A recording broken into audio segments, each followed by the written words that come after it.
Honda Click 125 V3 2025 Special Edition at Standard. Ang makina nito ay 4-stroke single overhead cam, liquid-cooled ESP na may lakas na 11 horsepower at 8,500 RPM at mayroon 10.8 Nm of torque at 5,000 RPM na may engine displacement na 125cc.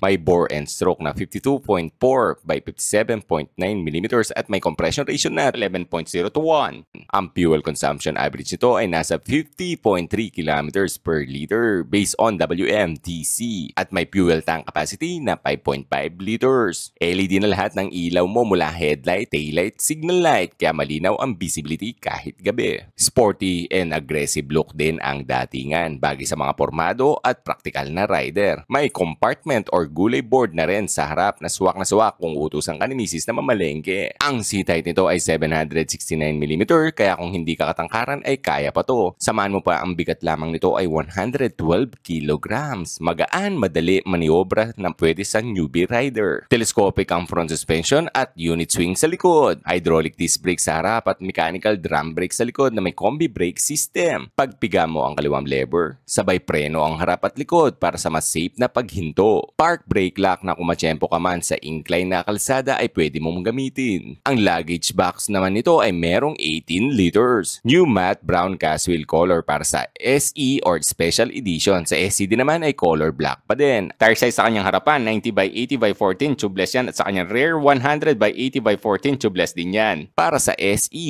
matte brown ang kanyang grab bar at sa SED ay black. New 3D emblem na click para sa Special Edition at sa SED naman ay bagong decals. May full digital meter panel na nagpapakita ng fuel gauge, speedometer, trip meter, voltmeter at iba pa. May USB charging port na rin para sa mga long ride o biglaang lobat sa cellphone. Para sa kanyang dimension, overall length 1,918 mm, overall width 679 mm, overall height 1,066 mm, wheelbase 1,280 mm.